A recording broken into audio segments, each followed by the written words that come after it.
Now we're going to lighten up a little bit. We're going to go back to advertising, and we're going to go on a little bullshit hunt. Little bullshit hunt.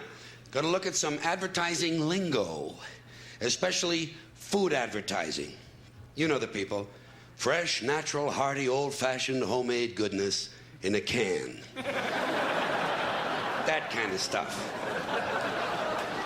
So let's take a look. Let's take a look at some of these words. Old-fashioned. When you hear old-fashioned, you're supposed to think, oh, this goes back to the old days. Right. The old days. Before we had sanitation laws. Before hygiene became popular.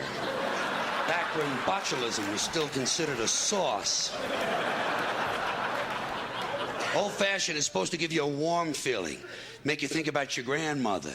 Well, I don't know about you, but when I'm picking out food, I don't want to be picturing 90 pounds of wrinkles in a black dress with a big hairy mole sticking out and an infected lip. Old-fashioned. Then you have homemade. Homemade. You see this on the packages in the supermarkets.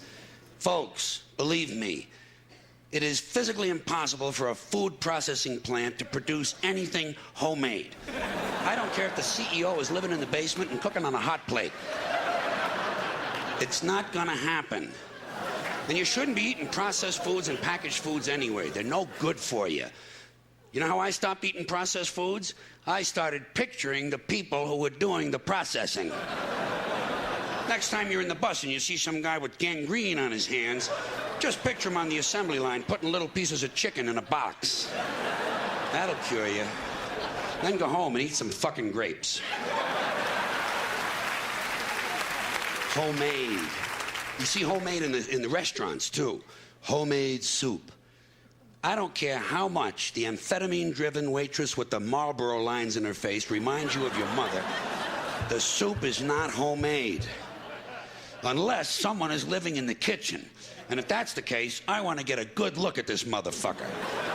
I want to check this guy for lesions, carbuncles, impetigo, pink eye, and ringworm. And head lice.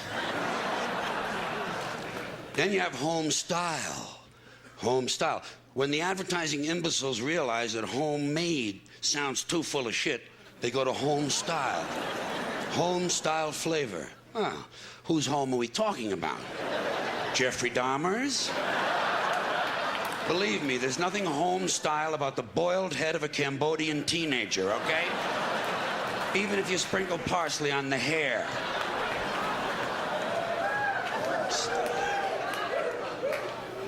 And anytime they add the word style to another word, someone is pulling your prick.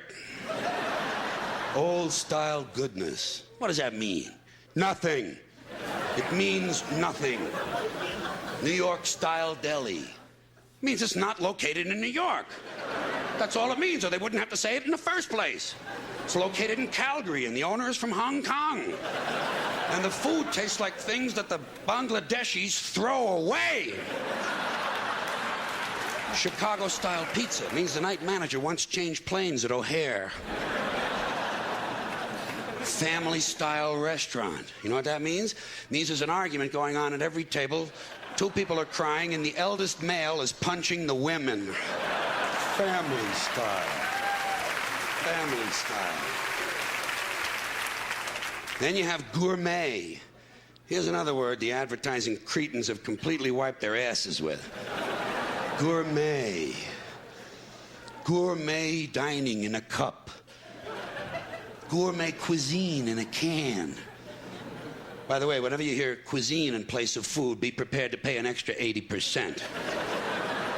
Gourmet rolls, gourmet coffee, gourmet pizza. These things do not exist.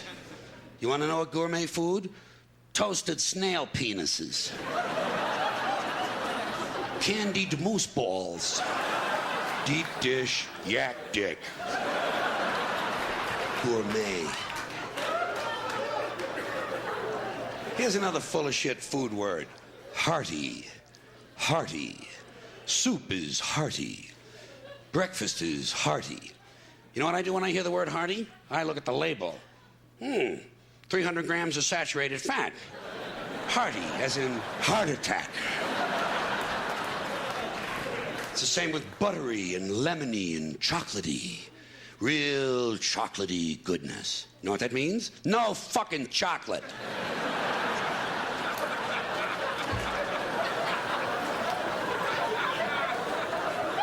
And beware when they add the word flavored to another word.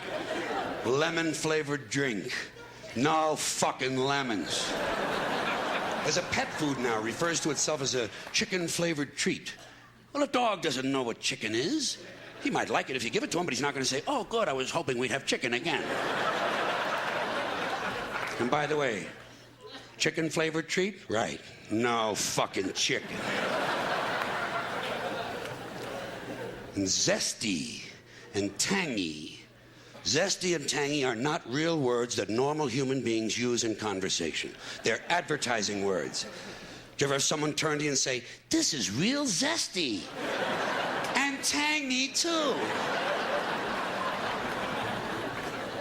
Now, one more food word before I completely change the subject on you. Natural. And this is directed to all you health food fiends and environmental nitwits and yuppie cocksuckers who are running around in your natural fibers. Your natural fibers. The word natural is completely meaningless. Everything is natural. Nature includes everything. It's not just trees and flowers. It's everything. A chemical company's toxic waste is completely natural. It's part of nature. We're all part of nature. Everything is natural. Dog shit is natural. It's just not real good food. Now, change the subject on you, but we're going to stay on the dog theme.